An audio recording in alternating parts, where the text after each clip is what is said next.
Hi, welcome to our channel where we share the most intriguing stories.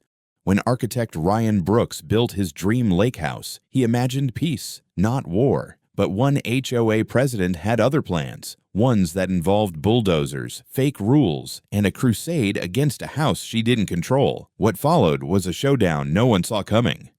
I've always believed that the right space can change everything. Maybe that's the architect in me talking, but for as long as I can remember, I've dreamed of building a place that wasn't just beautiful on paper, but felt like peace. That dream finally came true last year when I purchased a secluded lakefront lot about an hour outside the city. It wasn't part of any subdivision, and more importantly, it wasn't under the grip of a homeowners association. Just a quiet, private piece of land with pine trees, birdsong, and a view that could silence any bad day. The property was zoned for residential use. No encumbrances, no shared access roads. Clean title, registered in my name. I went through all the official channels, got permits approved, and began building a small summer retreat. Nothing fancy or oversized, just a modern minimalist cabin with big windows, a shaded porch, a standalone grill patio, and enough room inside for my wife and I to spend weekends there. Maybe invite a couple of friends. I even designed it to sit low and harmoniously within the landscape, using natural wood and a soft color palette that blended into the environment. This was my way of escaping the noise, a place where I could read, sketch, grill a steak, or just sit with a cup of coffee and watch the fog lift off the lake.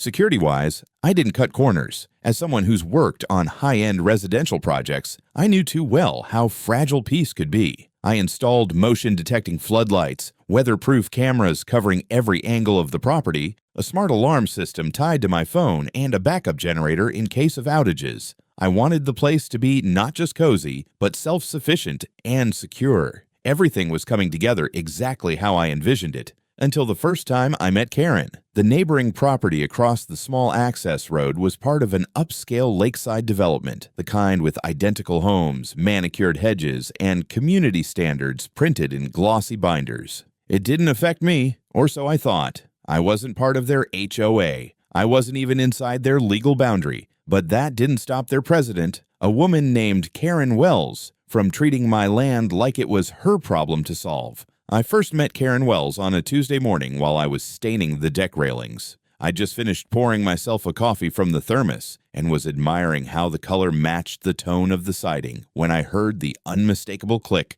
of expensive shoes on gravel. I turned to see a woman marching across the road like she was headed into a boardroom. Mid-50s, stiff posture, a tailored polo shirt with her HOA logo embroidered on the chest. Even the way she carried her clipboard said authority complex. She didn't introduce herself. She didn't smile. She just stopped a few feet from my property line and frowned like I'd insulted her landscaping by breathing. "What exactly is this supposed to be?" she asked, gesturing vaguely toward my house with the kind of tone someone might reserve for roadkill. "It's a summer house," I replied, keeping my voice polite. "Built it myself. Permits are in order if that's what you're wondering." Karen scoffed, flipping through her clipboard like she was searching for a citation to throw at me. "You didn't consult the architectural committee before building. There's a process for structures facing the lake. Color palettes, materials, elevation." I blinked. "I'm not part of your community. This property isn't in your HOA. Her jaw clenched like that wasn't an answer she accepted. "Doesn't matter. This lot affects the visual harmony of our shoreline. That facade is clearly unfinished grade cedar, and your porch railing doesn't meet our design guidelines." "You can relax," I said, leaning on the rail she hated. "I've read your HOA charter for curiosity's sake, and my land isn't included in your governing area. I double-checked with the county before buying. And after. You've got no jurisdiction here." Karen's eyes narrowed. "So you're just going to plant this structure right in the middle of our scenic view, like it's some kind of campground?" I smiled faintly. "Exactly." She was silent for a moment, seething, nostrils flaring. Then she said the words that, in hindsight, were the opening shot of a war neither of us could have imagined. "Either you make it match, or it's going to be a problem." At first, I thought Karen was just blowing off steam. People like her usually huff and puff until they find another target to micromanage. But this wasn't a one-time confrontation. It was the beginning of something more calculated. The first letter arrived 2 days later, delivered not by mail, but slipped into the crack of my front door. The HOA logo was stamped across the top in bold red. It read like a formal warning. Accusations of violating community aesthetic standards, blocking a view corridor, and failing to submit preliminary design plans for review. I laughed at first, tossed it into the recycling bin, and kept working on the patio walkway. But then came the emails. Someone, I had a good guess who, had managed to dig up my professional contact information and sent a message through my firm's public inbox, again using official HOA branding. This one was more aggressive. It threatened to escalate the matter to the city if I didn't respond and take corrective action. I decided to get ahead of it. I gathered all the relevant paperwork, land deed, county zoning maps, permits, and a letter from my attorney confirming I was outside the HOA's legal boundaries, and hand-delivered copies to their community office. The receptionist looked uncomfortable when I walked in, but I kept it civil. Just clearing up a misunderstanding, I said. She nodded, not meeting my eyes. A week passed with silence. I thought maybe that was the end of it. Then the real harassment began. I started finding anonymous flyers posted near my property line. One morning, there were 5 stapled to trees and power poles along the road leading in.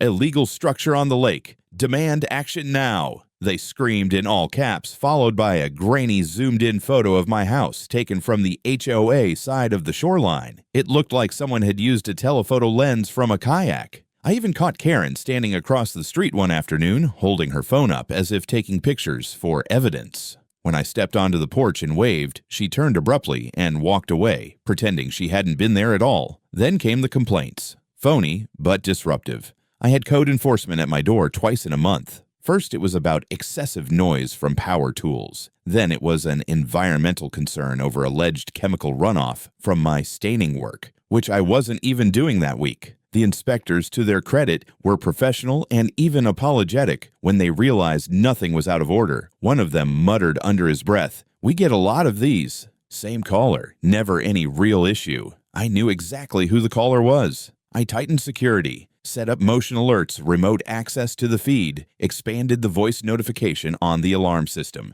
I even added a feature that triggered a loud spoken message when someone crossed onto the property. "This is private land. You are being recorded. Law enforcement has been notified." I didn't want to escalate, but I wasn't going to roll over either. And neither, apparently, was Karen. It happened on a Thursday just before noon. I was in town picking up a shipment of custom windows for a client when my phone buzzed twice in rapid succession. First was the motion alert from the security system. Perimeter breach detected. Then came the camera feed notification. I tapped it, expecting maybe a raccoon or a curious deer. What I saw instead made my blood run cold. A yellow bulldozer had broken through the tree line along the east side of my property and was now crawling across my yard like it owned the place. Dust curled around its treads. Behind it, a cluster of people stood like they were supervising a construction site or a demolition. Karen was there in full HOA regalia, arms crossed like a general surveying the battlefield. 3 other men stood with her, 2 in neon vests and hard hats, one holding a clipboard and pointing directly at my porch. That was when the bulldozer's blade lifted. "No," I muttered out loud, already fumbling for my car keys. "No, no, no." The blade slammed into the edge of the deck with a shudder that shook the camera. Wood cracked. The railing snapped and folded like it was nothing. I could hear it over the feed, the groan of breaking beams, followed by Karen's voice shouting, "Keep going. Take it down cleanly. It's not permitted." I hit the brakes on my truck so hard leaving the parking lot that I nearly clipped a planter. While the tires squealed, I dialed 911 with one hand and started streaming the camera feed to my dashboard screen with the other. "This is Ryan Brooks," I told the dispatcher. "I'm the owner of private property at 1057 Lakeside Road. There's active destruction happening. Someone just brought a bulldozer onto my land and is tearing down my home." "You're saying someone's demolishing your property right now?" the dispatcher repeated, her tone shifting instantly from routine to high alert. "Yes, I have it on video. I have security footage, audio, and full documentation that the structure is legal and permitted. They're not law enforcement, not contractors I hired. They are trespassing and destroying my house." I could barely hear her confirmation over the sound of my engine growling as I floored it back toward the lake. The live feed was still going. My front porch was gone now. One side of the house sagged like a punched-in jaw. Karen stood there, gesturing like she was hosting a site inspection, completely oblivious or indifferent to the legality of what she was doing. And then, as if summoned by karma itself, I saw red and blue lights appear on the edge of the screen. The sheriff's patrol cars, 2 of them, officers stepping out, hands on belts. One of them bent down to pick up something, a piece of shattered railing maybe. They had no idea what they'd just walked into, but I did. And I was 10 minutes away. By the time I pulled up, dust was still hanging in the air like smoke after a detonation. The bulldozer stood idle near what had once been the front of my summer house. The structure was half collapsed, one wall completely flattened, the porch obliterated, and broken beams protruding at odd angles like snapped ribs. It wasn't just damage, it was a ruin. 2 patrol cars were parked just off the gravel path, lights still flashing. One officer stood with his arms crossed, talking to the man in the hard hat, while the other was taking photos with a tablet. Angles of the damage, the tracks in the dirt, and the massive yellow machine that had done it all. Karen, of course, was in the center of the scene, gesturing animatedly and speaking with the kind of tone you reserve for giving a lecture to someone beneath you. I parked just outside the property line and walked in fast, but not aggressively. I knew better than that. "I'm Ryan Brooks," I said loudly as I approached, holding up my ID. "This is my property." The officer taking photos turned immediately. "You the one who called it in?" "That's right. And I've got everything you need. Deed, permits, video feed, even an audio clip from an HOA meeting where this woman," I pointed directly at Karen, "openly discussed demolishing my house without consent." Karen turned to me slowly, the confidence in her face faltering for just a second. "You weren't supposed to be here today," she snapped, like I'd interrupted her brunch plans. "Excuse me?" the officer asked, clearly noting the phrase. "I mean, he said this was his land," Karen backtracked, stepping forward. "But it affects our shoreline, our views. This building was never approved by the architectural committee. We had every reason to act." "You're not the owner of this land?" the officer asked her, just to clarify. Karen sniffed. "Number, but I am the president of the Lakeside Preserve HOA, and this structure was non-compliant with our standards. It was within visual impact range of our shoreline and—" The younger officer interrupted. "Ma'am, do you have any kind of demolition order, a court injunction, written permission, anything at all authorizing this?"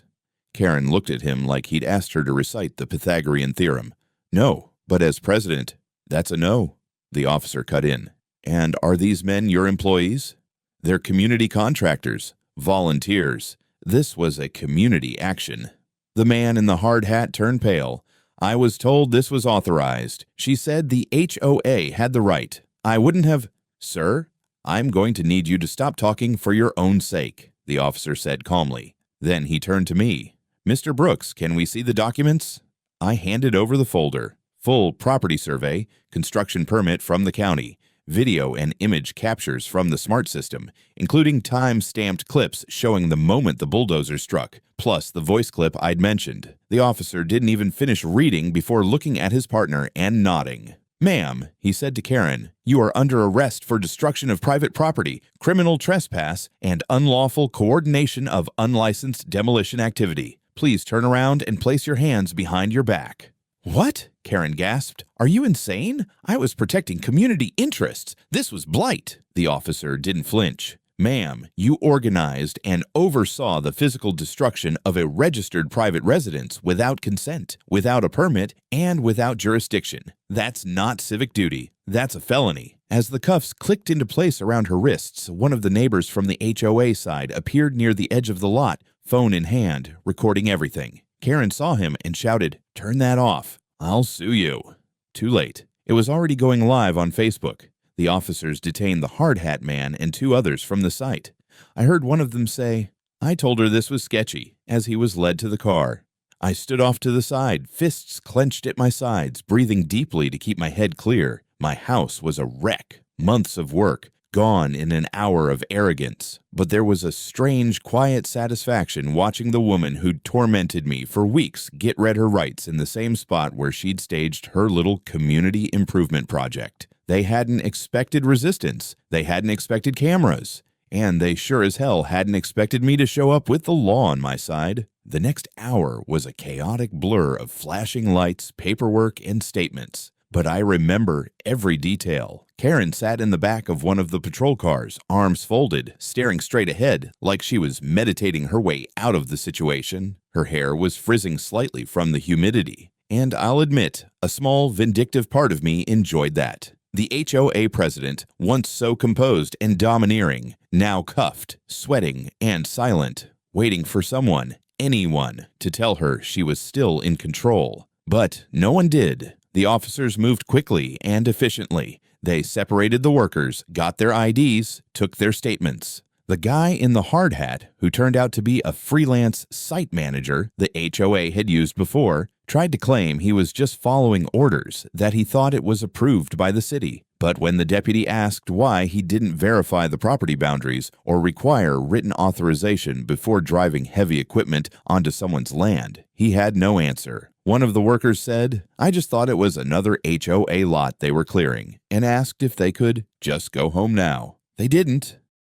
I gave my full statement to a deputy named Clark, calm, measured, but detailed. I showed him the notification logs from the alarm system, the alert from the moment they crossed the sensor line. I played back the real-time footage of the bulldozer crushing the front steps and Karen pacing in the background like she was directing a film crew. I also handed him the audio file, clipped from a public HOA meeting recording a neighbor had shared with me, where Karen had said, "We can't wait forever. If he won't take it down, we'll handle it ourselves." Clark raised an eyebrow at that one. "Well," he said, "guess she followed through." When the officers finished collecting evidence, they issued formal charges on the spot. Karen was charged with criminal trespassing, malicious destruction of property, conspiracy to commit unlawful demolition, and organizing unlicensed construction activity. The site manager got hit with property damage, working without a permit, and operating heavy machinery outside approved zones. The two workers, though clearly less involved, were still charged with trespassing and participation in unauthorized demolition.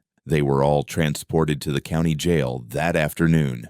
As the last cruiser pulled away, neighbors started to emerge, curious, cautious. A few had been watching from their windows. Some walked up to the edge of my lot and offered quiet nods of support. One man muttered, "About time someone shut her down," and walked off without waiting for a response. I stood there in the ruin of my little lake house, debris scattered like confetti after a war. But for the first time in weeks, maybe months, I felt a strange sense of relief. The nightmare wasn't over, not yet. But the momentum had shifted. The damage was visible now, undeniable. And this time, it wasn't me under scrutiny. It was them. Karen's downfall wasn't swift, but it was thorough. After the arrest, the county launched a full investigation into the incident, and the story spread like wildfire. Local news stations picked it up first. HOA President orders demolition of private lake house.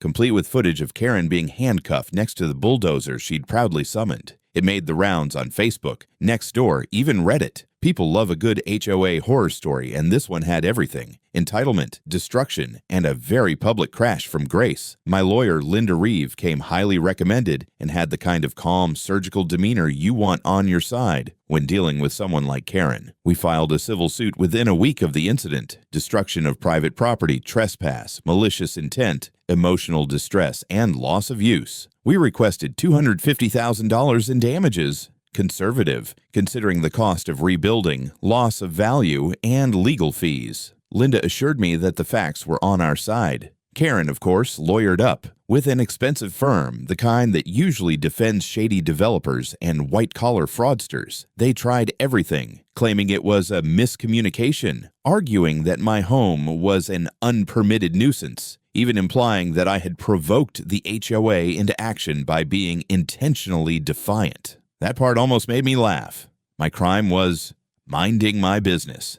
The trial was public and packed. Every seat in the courtroom was filled on the first day. Local residents, HOA members, some supporting her, most definitely not, and media reps with cameras in the hallway. I testified calmly, walking the court through everything. The purchase, the permits, the building process, the harassment, the demolition, and the police response. We showed footage. We played the audio of Karen at that HOA meeting. We even presented a map clearly showing my land sitting well outside the HOA's jurisdiction. Karen took the stand too, though her confidence was a shadow of what it had been on my porch weeks earlier. Her defense was unsteady, flailing between vague justification and passive aggression. "We were just trying to protect our community's aesthetic," she said at one point, prompting the judge to raise an eyebrow and ask, "From a legal, permitted house on private land?" Her attorneys tried one last Hail Mary, arguing that the structure had been placed deliberately to antagonize. That fell flat when we showed the original architectural plans, which dated months before my first contact with anyone from the HOA. In the end, the verdict came back in my favor on all counts.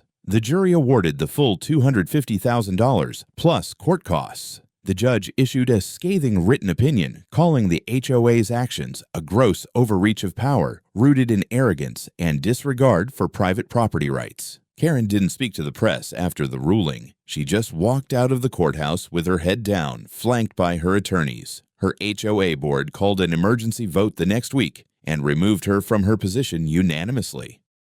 But the story didn't end in court. Local channels ran a feature titled "President of HOA Bulldozes Wronghouse Now Pays the Price." They used drone footage from my rebuilt home, showing the wreckage from above before cutting to a photo of Karen behind the patrol car door, mid-scream. It went viral. National outlets picked it up. For 2 weeks, my inbox was flooded with interview requests, podcast invites, and even a call from a late-night comedy show. I declined most of them. I wasn't in it for the fame. I just wanted my land, my peace, and my summer house back, and justice. Well, I finally had that too. Rebuilding the house didn't just mean putting wood back where wood had been torn away. It was personal now. Every nail I drove, every board I aligned, every beam I hoisted, it all carried the weight of defiance and the satisfaction of reclaiming what had been taken. I kept the original footprint, but this time I added more. A second wraparound porch, a small lakeside sauna, outdoor shower, built-in grilling station. The new place wasn't just a retreat, it was a statement. And I made sure the security was dialed up to 11. The new system includes motion sensors with facial recognition, floodlights with adjustable strobing, and a loudspeaker that automatically plays a recorded message if someone gets too close. "You are trespassing on private property. You are being recorded. Law enforcement has been notified." I even had fun programming a second variation that starts with a cheerful chime and then drops into a deep voice saying, "Karen, is that you again?" Just for laughs. Right by the new front gate, there's a hand-carved wooden sign. My wife helped me stain it and plant it in the gravel. "No trespassing, no HOA jurisdiction, no Karen's bulldozers will be met with police." It's become a bit of a local landmark. Joggers and cyclists often stop to take pictures. A few neighbors have even asked where I got it made. I told them it was custom, forged in the fire of entitlement, and paid for with civil damages. Life returned to something resembling normal after the trial. I still get the occasional nod from strangers who recognize me from the news segment or viral clip. A local brewery even released a limited batch of beer called Permit Pending. With a cartoon bulldozer on the label, I bought a case. As for the HOA across the street, they've gone quiet. A new board was elected, more reasonable folks by the look of it. One even showed up on my doorstep with a small potted fern and said, "On behalf of Lakeside Preserve, we're sorry, and we're not all like her." I took the plant. It sits on the edge of my porch now, right where the old one used to be, like a symbol that maybe, just maybe, there's room for decency on both sides of the road. Karen, to my knowledge, moved out 2 months after the trial. Word was, she tried to sue the HOA for abandoning her. It didn't go far. She vanished like a storm that burned itself out after wrecking everything in its path. But the scars remain. On my property. In my memory. And maybe that's a good thing. They remind me that even in the quietest corners of the world, you have to stand your ground. You have to draw a line. And sometimes reinforce it with steel, cameras, and very bold signage. Now, every Saturday morning, I sit on that double-wide porch, coffee in hand, and watch the sun rise over the lake. The reflection off the water is perfect. No shadows, no noise. Just the sound of wind in the trees and the quiet hum of the security system standing guard. It's peace, earned, rebuilt, and protected. And this time, it's not going anywhere.